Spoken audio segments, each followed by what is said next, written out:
edition of a 12-hour endurance race at Mount Panorama. And after a tough couple of years, the world is back. And the Liqui Bathurst 12-hour fires into life on a stunning Sunday morning at Mount Panorama.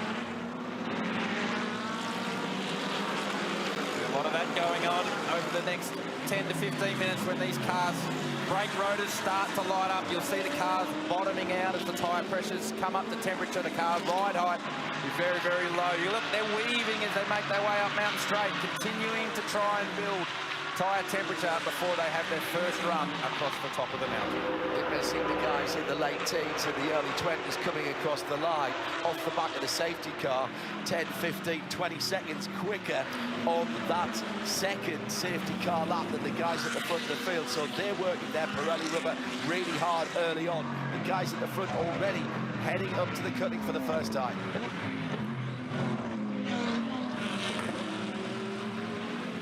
That's art, isn't it? That is motor racing as art at the Audi cutting. This is the best hour of motorsport Australia gets over the course of the year. BP Ultimate Repark. And then in front of a massive crowd to the top as they head towards McPhillamy and Brock Skyline. Right here as a driver, you don't know what you've got. The first time you're seeing the car across the top of the mountain with low tyre pressure, low tyre temp, low grip from the circuit in these cool conditions, you have no idea what you have.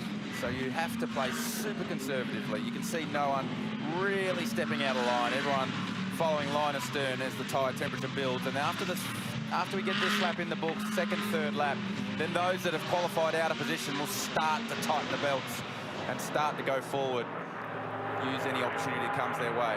But the experience of Maro Engel, Maxi Goetz, Thomas Preining, Lucas Stoltz, all these guys more than comfortable in these conditions.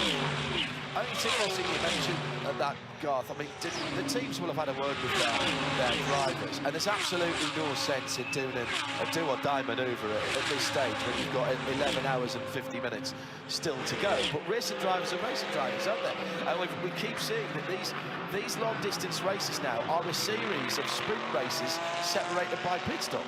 Well, it's all well and good to say we'll take it easy in the calm light of day before you've had your race helmet on, before you've done your seatbelts up. But race drivers, we tend to forget those sorts of things once the green light comes on and you get going. Oh, I don't remember us having that chat. I don't remember any of that taking place. On board here with Thomas Preining, still trying to get tyre temperature into the Mante Racing Porsche. Oh. And we'll talk about those sparks as speed comes up. The ride heights are still low, tyre pressures are low, so the tyre, as the pressures come up, the temperatures come up, they tend to grow and the ride height will come back up again. So enjoy for the next couple of laps the sparks of the cars as they bottom out, particularly the AMG Mercedes. They run those cars very low, they're always bottoming. So you'll see a lot of sparks, especially as we drop down into Reed Park. So Maro Engel leads the field up the hill. Maxi Goetz next. He's in the Triple 8 Racing Super Cheap car, chasing the Group M Racing AMG. So Merckx 1 and 2. The Porsche still running in third place. Car number 912 from Manti EMA. 30 qualifying yesterday. Great job by Matt Campbell there. Lucas Stoltz fourth. He's in the 75. That's the Sun Energy Racing car. That's the car that won last year. And he's got two-time race winner, Gilles Gounon, alongside him with a local hero, Kenny Habul, who lives on Conrod Straight. They're all staying on Conrod Straight. Their commute was the shortest this morning.